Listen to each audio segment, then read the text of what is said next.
Hello. Hello. Hopefully this is all working. We've had some weird technical problems today. I've got to say there's all sorts of things that didn't appear to be working on streaming and all of this kind of thing. Whereas I think we actually managed to get stuff working. So hopefully this is streaming okay. Hopefully everybody can hear me. Hopefully everybody can see me. The session that we're going through today is looking at more traditional radio control, so RC stuff. So we'll go through radio control, how radio control works, but more importantly, I guess, how we capture signals from RC and pull them into the Arduino world, which is, if we're running projects or we're hello, people are joining. If we're running projects that that have got a little bit of logic, a little bit of control, it's always nice to be able to fly by wire, and by that I mean actually take built that's ready for the group. That's very much flying by wire, and what I mean for that is we are capturing the drive signals of where I don't really work my headset on. We're capturing the drive signals and where we want it to go and how fast we want it to go. We're pushing it into an Arduino, and the Arduino is getting some feedback from the balancing system so that it remains level and balanced. So that's that's part of the reason why flying by wire is quite easy. So I thought we'd jump into the shed and have a little bit of a look at the hardware. So I've got some things on the desk which I'll kind of take you through, and we'll start to have a look at things. So the first thing probably to look at is the controller. Obviously, there's many different RC controllers. The one that I've got, I think it was originally recommended by Lee Towersy as a good starting unit, is the FlySky i6X. So by default, this has got 6 chips, so you can enhance this up to 10 channels, which is quite handy for what we want to do. So rather than 3D print and use a Bluetooth controller as I've done in the past, I thought we'll use one of these and see if we can get it up and running with the Arduino, and see if we can start to use more traditional RC type controls. So great little unit. Switch it on. It's got a display at the bottom which tells you kind of stuff. You've got as I said, you've got 6 channels, and then you've got some switches, and the switches you can configure to do all sorts of things. So in the case of the DO, I've used the switches. I use that one to trigger the sound, and I use these ones here, the other 3, to choose the many moods of DO. So if I flick that down, for example, he might be happy. If I flick it up, he'll just say, I am DO, and various things. I can have a squeaky wheel on that one. So that's what I've used the switches for, which is through these additional 10 channels. I'm not going to go through RC in detail, but I will cover off some channel mixing a little bit later on when we get into some of the more complex stuff. So for those who haven't touched RC, which was pretty much me up until a couple of weeks ago, so we're very much at the beginning. For those who haven't touched RC, it comes in 2 parts. So you've got this, which is your transmitter, and you have another little device, which I've got one here, which I'm just going to unplug for a second, which is a receiver. So all RC will come with these. Just can't power it off. It's moaning a little bit. All these will come with these, which are little receivers. And in the simplest form, what you've got a load of connections on there that throw out a signal, which can do all sorts of clever things. So the first thing you would do when you get a new receiver is you have to bind this receiver with your controller. I won't talk you through how to do that because they're kind of in the manuals. And then when you power them up, they are instantly connected. So I'll just show you the basics. What I'm going to do is I've got a small battery, and I'm just going to power up the receiver using this battery. Let's just fire that on there like that. So there we go. We can see we've got a light. it makes a happy noise, and it shows us that we've now got connections between to that transmitter. So you can actually see, turn the light on, but you can see that it's got a receiver attached to it. It also picks up the battery from the receiver as well, so it tells you how much battery life you've got left in whatever's running one of these devices.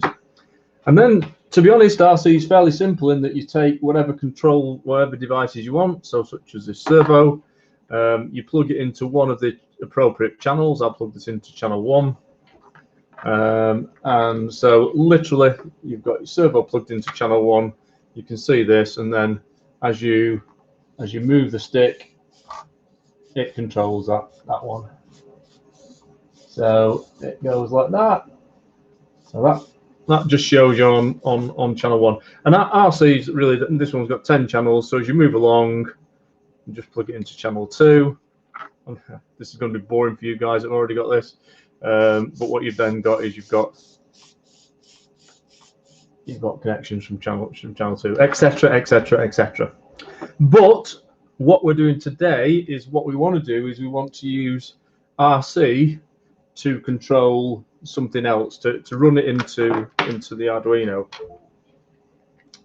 So what I've got with me is I've got a little Mega, and I've got some connection cables. So what I'll do is just jumping back to the RC at the moment. And we've talked about servo controls before in these kind of talks, and servos are controlled by PWM signals. And what's PWM signal is it's kind of a square wave that it can run at various speeds, and depending where it runs depends how that servo turns. Best way I can kind of show you that with one of these little servo controllers. Let's just put some power onto that. So this is a little digital servo testers. If you've not got one of these, it's really handy to have. Fairly cheap. You can run them off a standard 5-volt power supply. And what they let you do is literally plug a servo in, and then you can test it by spinning it round, or various ways of kind of controlling it. But what it does do is when you're building, like you're building DO or you're building BD1, you can actually choose to center the servo. Now the servos typically run from 1,000 to 2,000 milliseconds, which is the length of the wave. That's what your PWM, pulse width modulation, it's called. And depending where that number is, so if it goes right down, this extends slightly beyond them boundaries. So this goes from 800 to 2,200. But basically, as that wavelength changes, the servo changes. So the important thing with all of this is these PWM signals, these pulse width modulators, the bandwidth of those, you know, if it's 1,000 milliseconds to 2,000 milliseconds, determines where the servo is. If it's connected to a speed controller, it will determine how fast your motors are. And it's PWM signals that we're going to play with all the time when we start to trying to take stuff out of RC and put it into an Arduino, so we can start to look at some logic. So hopefully that makes sense. So just a quick recap. We've got a transmitter that sends out radio signals. We've got a receiver. This receives radio signals. And all it really does then is convert where the position of this stick is into a PWM signal. It's into a PWM signal, which is in milliseconds. And that can be between 800 and 2,200, typically between 1,000 and 2,000, with 1,500 being in the center. PWMs. Servos react to the PWM, and as the PWM changes, the servo moves. Hopefully all that makes sense. Now, what I'm going to do next is, if we want to actually do something using logic with the Arduino, what we actually want to try and do is read that PWM signal that's coming out of this transmitter. If we can get the PWM signal out of this into Arduino, convert it into a number, we can do anything with it then. So that's where, and if you look at the TechDO, for example, we've got the PWM that's sending the speed signals to here. The Arduino is reading those signals that are coming out of this, and what it's doing then is it's converting it to something that it can send to a speed controller, and we can also then mix it with some stuff that's coming from the IMU, from the balancing system. So hopefully that makes sense. So the next thing we're going to try and do is we will take our transmitter. I'm going to take my little battery. These little things, by the way, I mean, if you grab a few of these, are great to play around with. The more familiar you get with them, the better you get at fault finding and building and all sorts of stuff.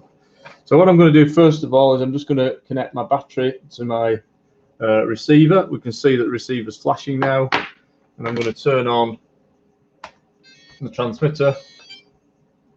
It beeps a little bit, telling me to put all the sticks in the right places. So now we have the RC, the light's on red, so it's connected.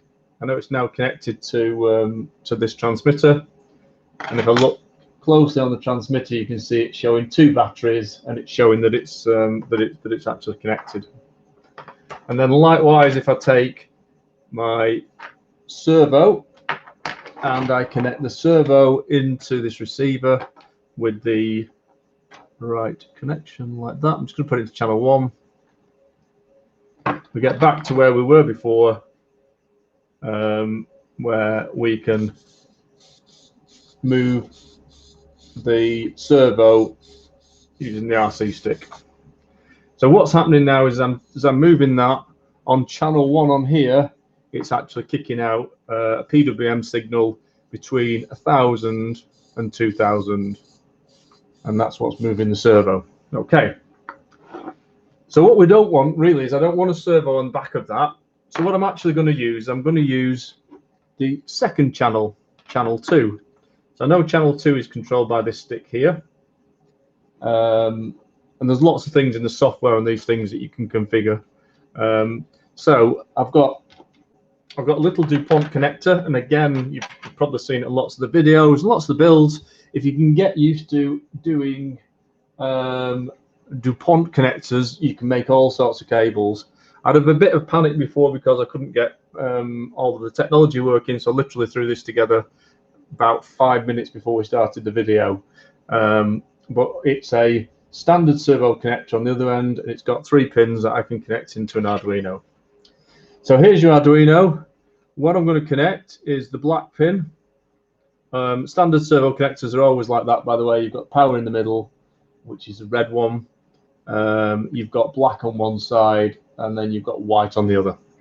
So the black being ground and the red being 5 volts.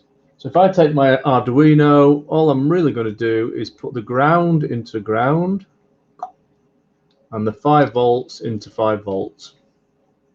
There we go. Now at this stage, one thing to mention is it is absolutely critical that you put ground from the receiver. Don't just put the signal across to here because it's got nothing to reference.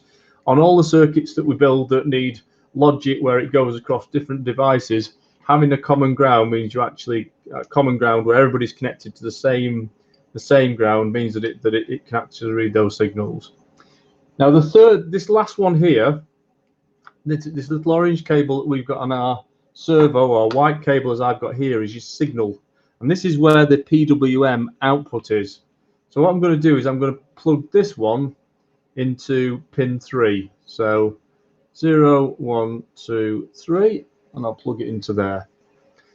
So what I've got connected, I've got ground and 5 volts, and I've got my signal going to pin 3.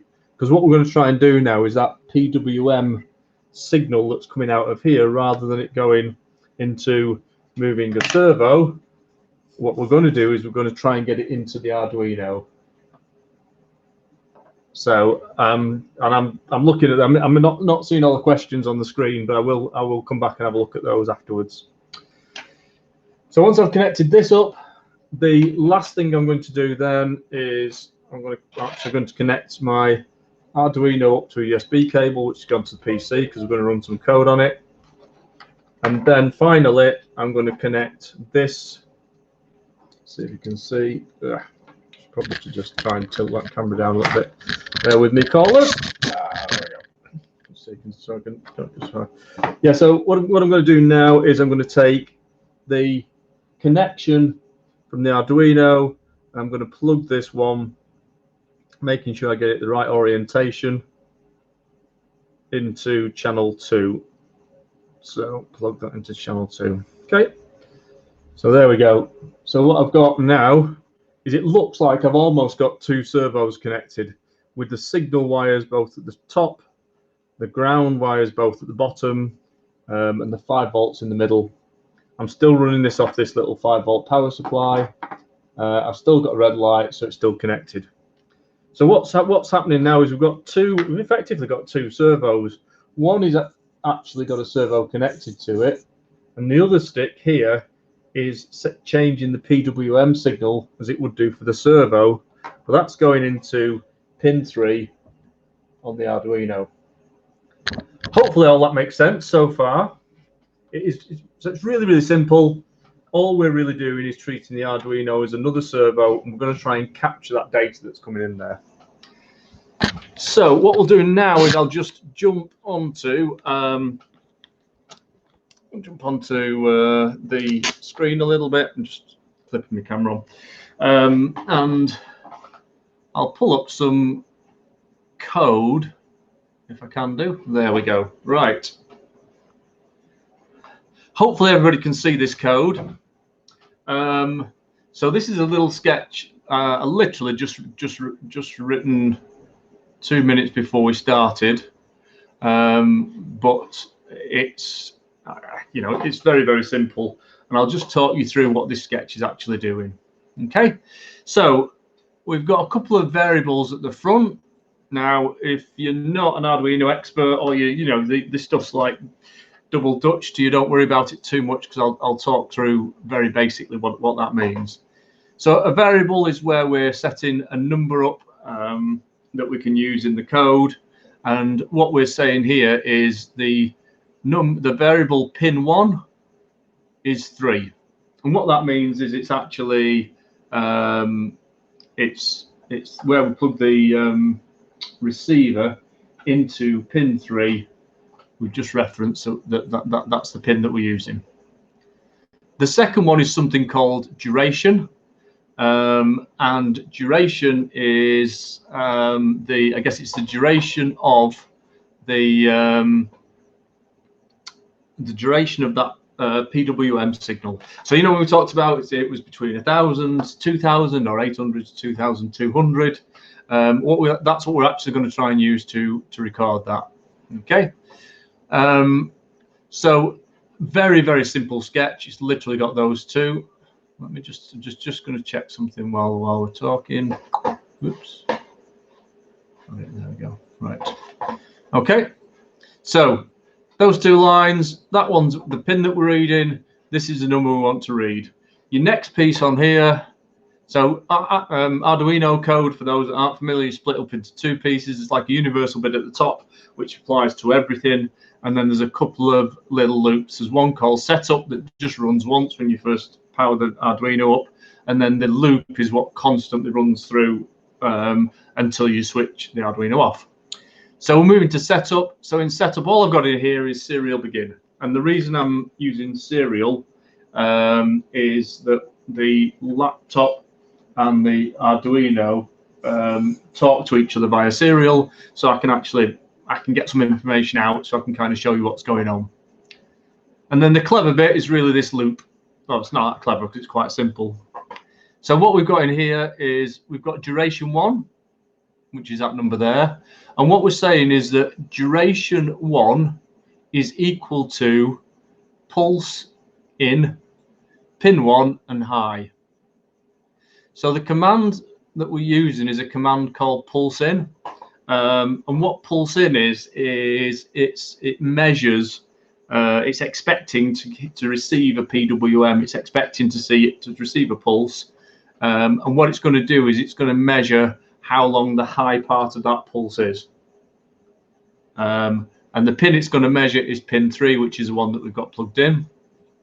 So that's all that does. It literally measures the pulse on pin 3, and it sticks it into something called duration 1. So hopefully everybody's with us now.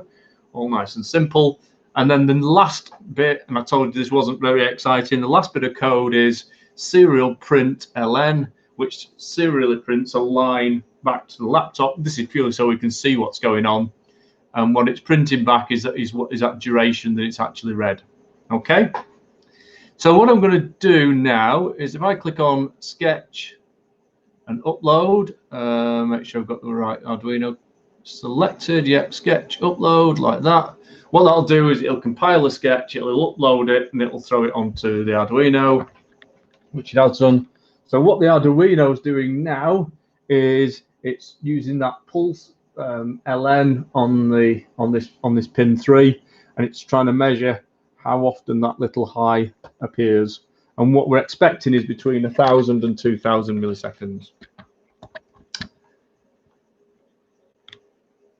All makes sense so far. Right. So let's have a look at the output. Where are we now? So tools. So on the Arduino interface, you've got two things, which is a serial monitor and a serial plotter. I'm going to have a look at the serial monitor. There we go. And then let me just see if I can share that as well. So we're now running the. Why has that gone blank? That's interesting. We're now running the serial monitor. For some reason, I don't know why that's actually. Oh, there we go. Let's try that one instead. There we go. That's better. Okay. Hide it. Okay, so hopefully you can see that fairly clearly in the screen. There's a number on there, and I don't know if I can make that any bigger. Let's see if I can put that so hopefully you can still hear me. So what we've got there is you've got a number, and it's hovering around the 1,560-70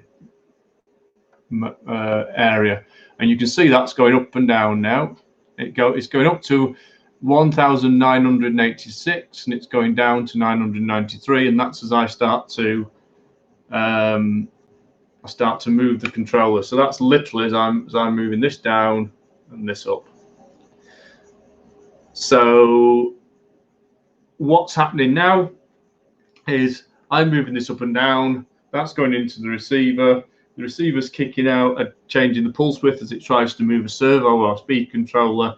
The Arduino is measuring that pulse, and it's giving me a reading that I can then start to use further on in the sketch. So,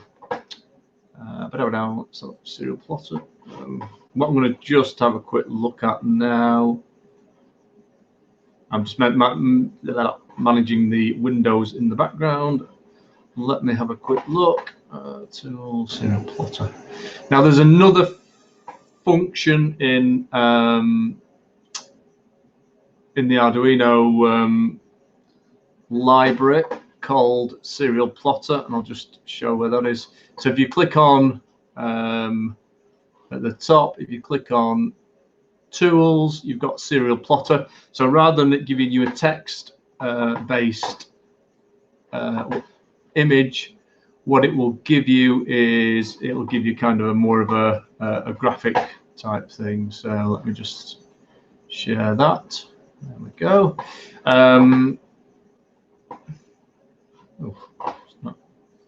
Sorry, Be Live is not playing very nicely today.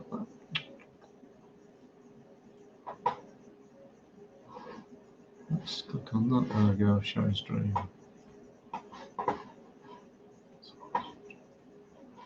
Yeah, there we go. So hopefully you can see that. Now that's because it's jittering. So let me move this joystick, and then we'll see what happens. There we go. So this a little bit easier to see than reading the numbers, but exactly the same as what we said before. As I move this, it's now changing the PWM output from that little receiver to between 800 and 2200 or whatever it is. And as you can see, you're now reading that directly into the Arduino. So what it lets you do then is you can, once you've got it in there, you can then use that to control anything else. You can fly by wire, and that's really what I've started to do when I've been putting the code together for the Dio. So hopefully, I mean that from a grabbing the PWM's signals straight out of the RC, getting it into an Arduino and doing something, that's pretty much the simplest way of doing it. Now there is a downside with this, and it's not best practice to use that pulse in, and the reason being is that what the Arduino actually does is it waits. When it's running the code, it stops and it waits until it sees a high, and it measures the high pulse and then goes back down. So if it doesn't receive anything from the receiver, it literally almost freezes the Arduino, and that's why I said it's not best practice. And there's a more complicated way of doing this using something called interrupts. I'm not going to go through that in detail because, to be honest, I mean this works for a small projects, and it's, you know, unless it's absolutely critical, you'll get away with it, and it's a very simple way of doing it. Whereas using interrupts is a little bit more complex, which we can cover off probably on another one of these type sessions. But just to show you, let's see. What I'll do is I'll just show you what happens, the drawback of it. So now you can see that's moving up and down. Yep. If I switch the transmitter off, the receiver will still continue to give that number. If I actually take the pin out, okay, so what I've done here effectively is stop the signal going into the Arduino. That loop that should run literally thousands of times a second now pauses at that pulse in, and you can see how long it pauses there. You know, so it's pausing nearly a second as it's running through that loop, and that's because we're using that pulse in. If you use interrupts, it doesn't do that. So interrupts are by far the best practice. Plug it back in again. There we go. So back in again, it's running. So if you wanted to, if you Google measuring PWM's signals, you can start to see that kind of thing. There'll be examples of the pulse in that I've just shown, but there'll also be the ones where we're using a little bit more of the complex kind of ones. Okay, so I think that is pretty much it on the capturing the information from the PWMs, and hopefully that was useful. Should be. Let me just share a little bit, and I'll just show you very briefly how that's then used in the code.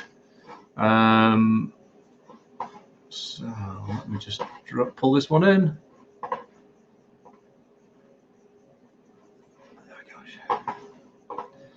Okay, so if anybody's had a look at it, this is the code. Just double checking everything's still working. Yeah, oh, it is. Brilliant, thank you. Fantastic. Cool. Yep. So this is the self-balancing code.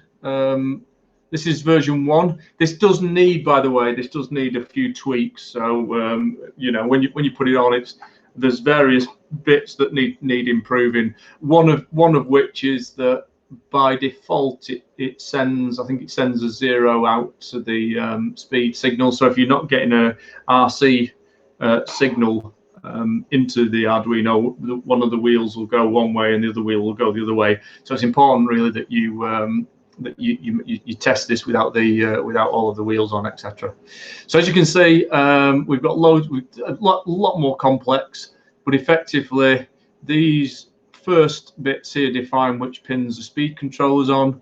There's a load of stuff around the balancing mechanism, which is very, very complex. I'm not going to go through, but what I'm just going to pull out is we've got these two here, which is pin 1 and pin 2, which is pins 3 and 4.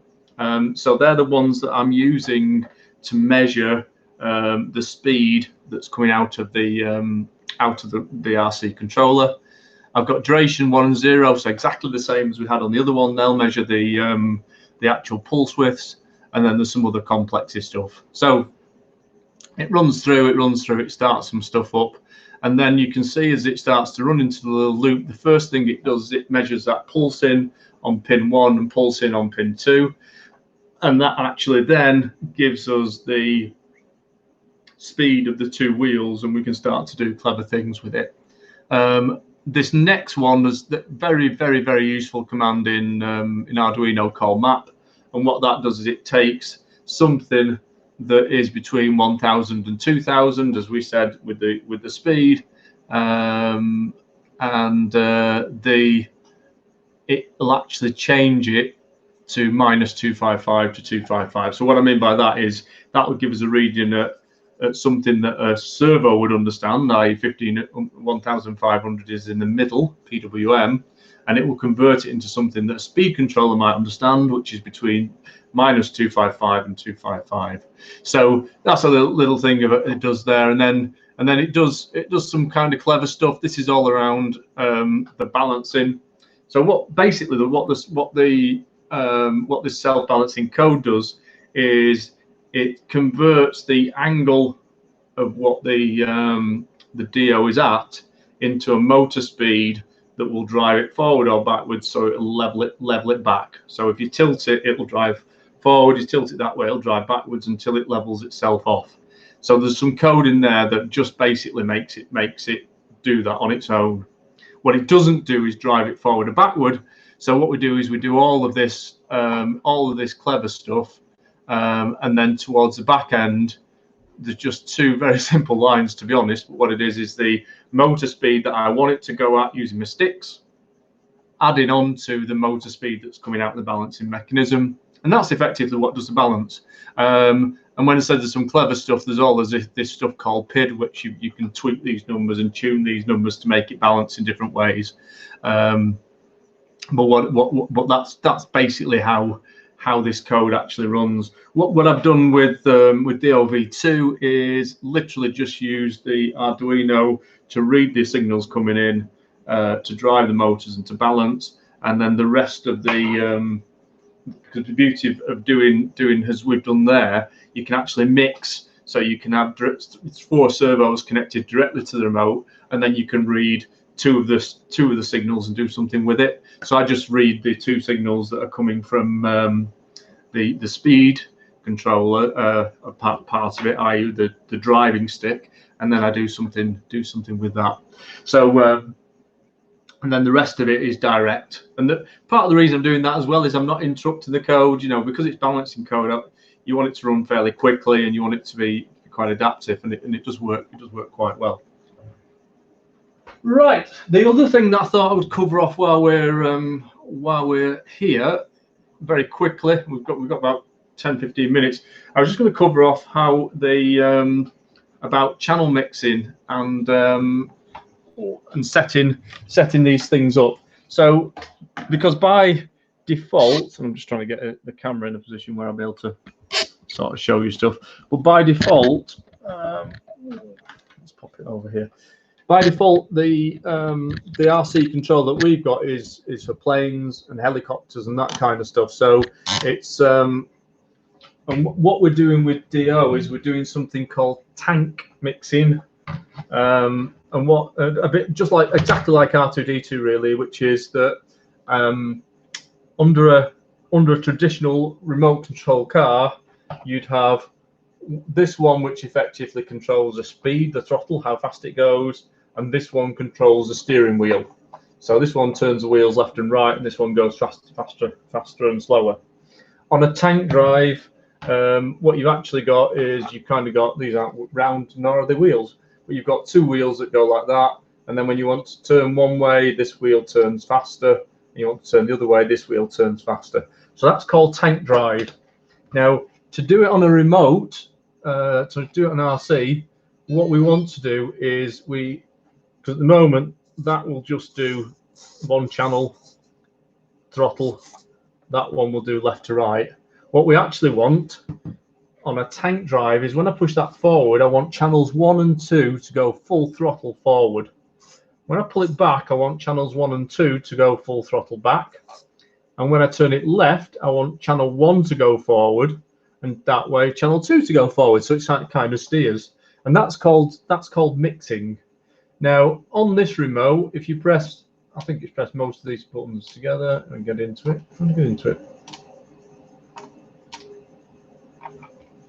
There we go. So I've got into the menu, okay, and said for the price of it, it's a really good controller. If I go into settings, then there's loads of clever things that you can actually do. So if I just go through that, we'll go into mixes, and this is where you can mix channels. Now for a tank drive, what you actually want to do is you want to mix two channels. So I'll go onto this one. There we go. So mixing is on. I've turned mixing on. The master, and you can change these. The master I'm going to use is 1, and the slave I'm going to use is channel 2, and it'll become a little bit more apparent. And then what I'm going to do, and what this says is what's the positive mix, i.e. when you go forward, and what's the negative mix, i.e. when you go backward. So I'm just going to put these, for tank drive, we're putting both of these at 100%. Okay. I hit cancel and hold it, and then that saves it. That saves it there. That mixing's on, and then I'm going to create a second mix. There we go. And this time I'm going to reverse them. So the slave is going to be channel 2, and the master is going to be channel 1, and I'm going to mix it the opposite way. So it's minus 100 and minus 100. So let's just pull that back to there. There we go. So what that's done now, there we go. So now that's got two mixes. Now I'm just wondering actually if I've got another, just bear with me 1 second, because I might be able to get another servo so I can show you the mixes as they do go on. To show you what we've actually done when we've created that mix. Well, that's how we do with the tank mixing. Let me just get a servo. I'm just grabbing a servo and putting a servo horn so I can just A, double check I've given you the right information, and B, make sure it works. So let's just unplug that. Plug that one into there. Let's try that now.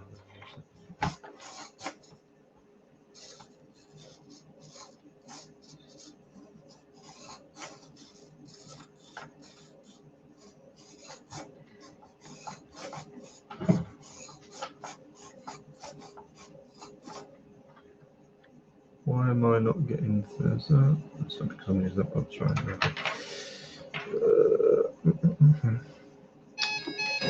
So now, bear with me. There we go. Right.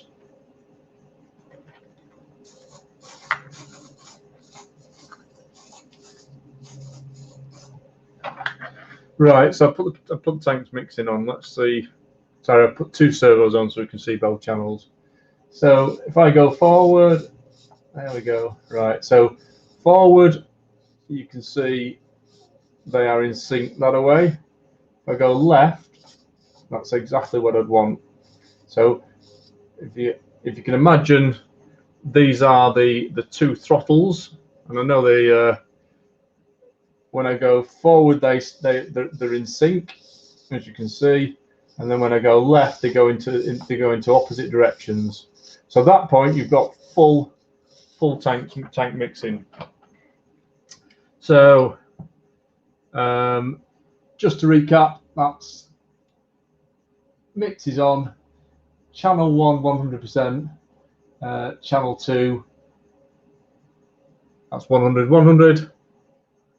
Mix 2 is channel 2's the master, channel 1's the slave, and it's -100.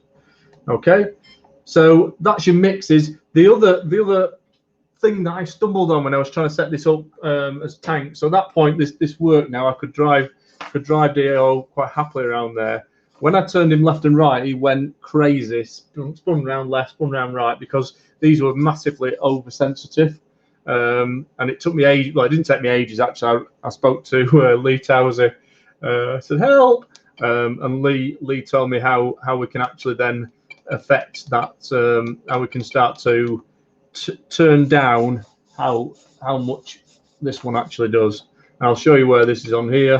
So again, if you go down, you've got something on here which is called dual rate. And what dual rate lets you do is it lets you select your, so steering channel is channel 2. So what we're doing here is we're actually going to try and tone down the how much steering you get. Okay, so when you go in, it will tell you which channel. I'm selecting channel 2 because I know that's my steering channel. And all I'm going to do now is I'm just going to, whoa, oops, I'm going to press the wrong button. Right, into setup, into dual rate, into channel 1, and then that's it. I'm just going to, and as you turn it down, it'll actually show you a little graph, and that graph will, as you move your stick left, as you move your stick around left and right, it'll show you as that graph actually moves. Yeah. So that actually that then turns it down. You press cancel to save on these, which I've done.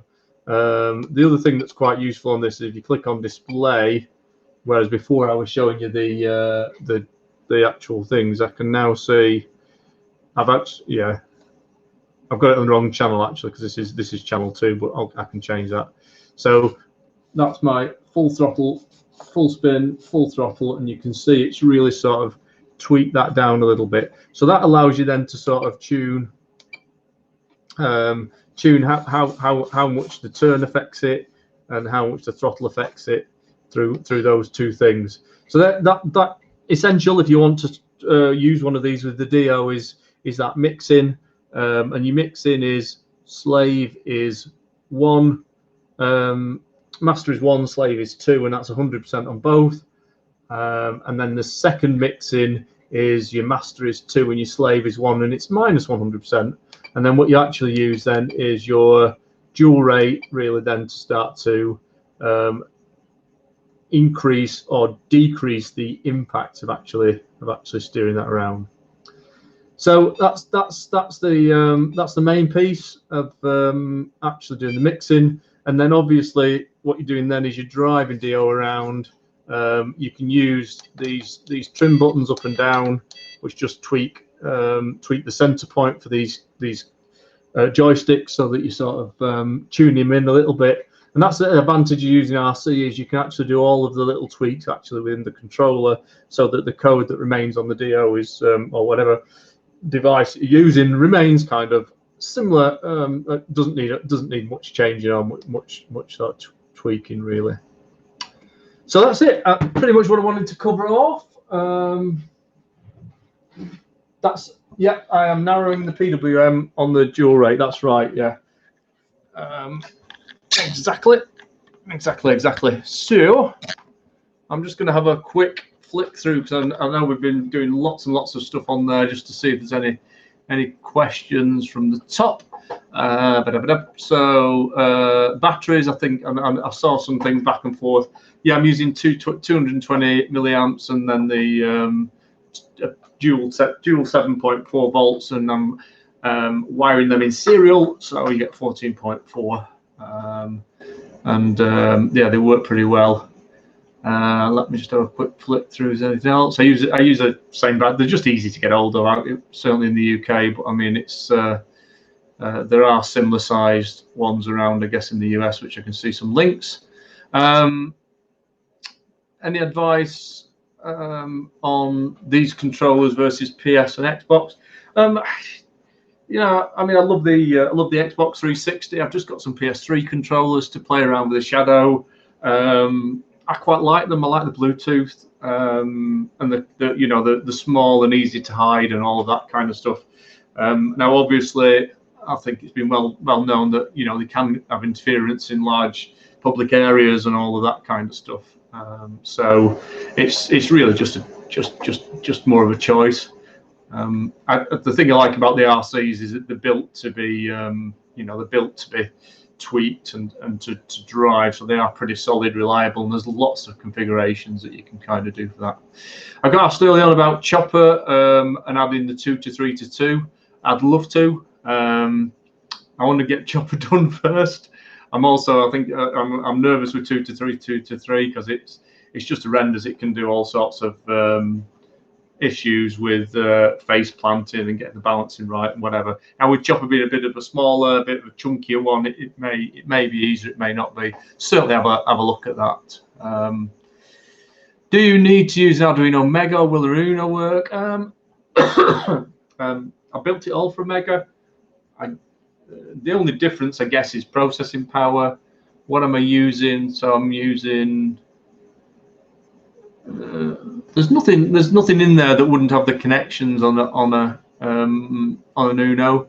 You may need to tweak the code a little bit. I can't remember what pins I use and if there's any that would be have any issues switching over to Uno. But they probably would work. I'm just not sure on the processing power, how fast it would work on the balancing, but I guess it'd probably be fine. Alternatives to the Tower Pros, yeah, I just use the MG90s. They're a really good, cheap servo, metal geared, etc. I've just got some. Let's see if I can pull them out. Yeah, I've just got some crazily expensive servos. You know, I mean, I build stuff really for it being cheap, and so that everybody can afford to build it. So we are using really cheap. There we go. We are using really cheap servos. So I've just got, I say crazily cheap for me. They're not crazily cheap, not crazily expensive. I've got these, which are these ones. These are HS65 HBs. The same. They look like they're the same body as the MG90s. The servo horns are a little bit different in that they don't fit, but I think they'll fit in the print. And these are about £18 each, as opposed to £3 each for the MGs. I was just going to have a play with them to see, you know, what the performance was, to see if there's any less jitter and things like that, and just give them a try, really. So I've got those to give a little bit of a whirl. But any of the MG90s should work without an issue, really. I think you don't necessarily need the Tower Pro ones. I'd just you know, obviously don't get the cheapest ones, but have a quick look at it. Are you getting just 4 different sounds on the 4 controllers? No. What I put in the code, and you'll see the code in the Nano is I used one switch to trigger, which is this one, and then what I do is I've clustered some sounds together. So there's about, I think there's 3 different hellos. Hello, as he does. So I've clustered them together, and I pick a random one, and then I've used the negatives as another one. So the ones like no thank you, or sad, and then the positives like friends ahead. So I've clustered, so I can switch. But by default, if I just click that, I get Dio saying I am Dio. If I flick that one down, he will say hello. If I flick this one to the middle, I'll get some negative ones like no thank yous. If I flick it right the way down, I'll get positive ones like friends ahead. And then this last one is squeaky wheels. So if I put that one, he'll do all of the squeaky wheel ones, and I'll choose randomly between them. So that is about 20 sounds, 19 sounds, all from the film. So that's how the sound works. But again, yeah, you've got switches. You understand the code. You can play with it as you see fit, really. That's how and that's literally how I'm triggering it. It's looking for that first switch, and every time that's first switch, it's good. Yes, the Mega can take 12 volts in. There's a voltage in on the Mega, and in the V in it can take up to 12 volts. Uno can only take 5. I haven't tried the Node MCUs. There's so much in that space that I haven't played with, and I'm sure that there's some pretty good ones. I've done the channel mixers you suggested yesterday, but hadn't done the mix 2 with the Slave Master. Going to give it a go after this. Cool, good. Yeah, have a play with it. The reason I ask is that think of the code you could get. Yeah, you could. You just need you can use it almost as a binary switch, but you'd have to remember which switch is which would confuse me a little bit. So that's why I've used the mood one. But you still do need to dedicate a switch for the trigger to make the sound goes in the first instance. Yes, the Nano connects pretty much the same as the Mega does. The pins are the same. It's just kind of obviously smaller with a smaller body size. What I'm using the Mega for is, sorry, the Nano is, I'm using the Nano on those channels 7 to 10, and I thought I'll just use a separate processor. There's a few complexy things because software serial tends to screw some of the run-ins up. So if you run the sounds and DO on the same processor unit, I was getting some random things, so I just chose really to run it separately. Any more questions? So what printer do I have? What printers? I have a S5, CR10 S5 Creality 500mm one, which is a big one. I've got an old MakerBot replicator, which is pretty solid. It's just a workhorse. I've had it for years. I've got 2 Prusas, which are the Prusa Mark 3s and Mark 2.5, because I upgraded one. I love the Prusas. They're just great workhorses. It's just the bed's a little bit small. I'm looking forward to they've announced that they might be doing a larger Prusa. And then I've got the Elegoo Mars, which is the resin printer, which is great for the kind of high definition type parts. Okay, guys. Well, I think we're pretty much at time now. Hopefully that was useful. Just covering off really, once you can get that RC stuff into, get all of the RC controls into the Mega, you can start to do some interesting things with it. Mega 3 has a 3 UART hardware serial. Is there any? No. Well, that's why I use the Mega, because I run the sound. I did run the sound on serial, and it worked okay. But then I just chose to run it through the Nano.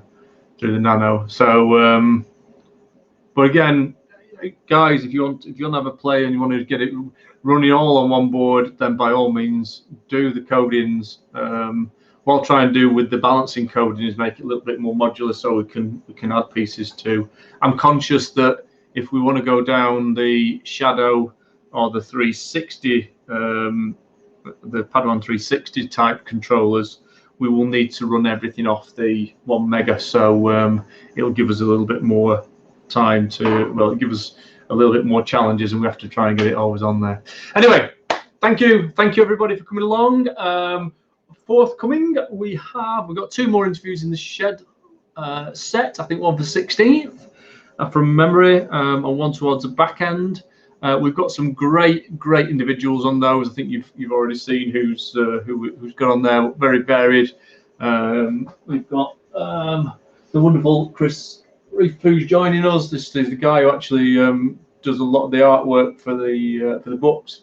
And we've got this little signed picture.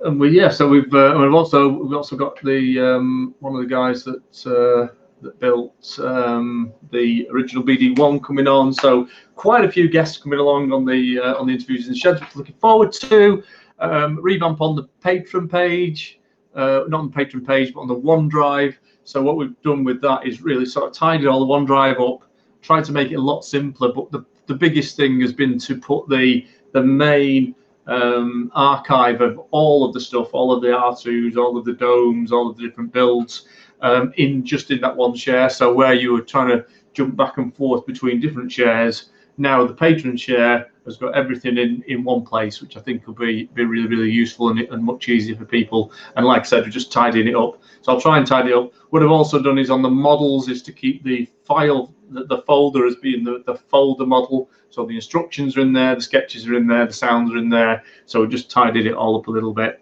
And that's all quite exciting. DO instructions are getting there.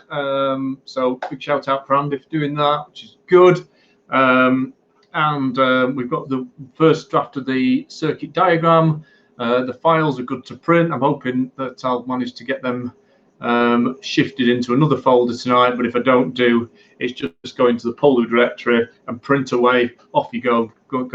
You've more than, I think we're virtually finished now on the DO build. All right, I'm signing off. Thank you, and I will speak to you all soon. So good evening.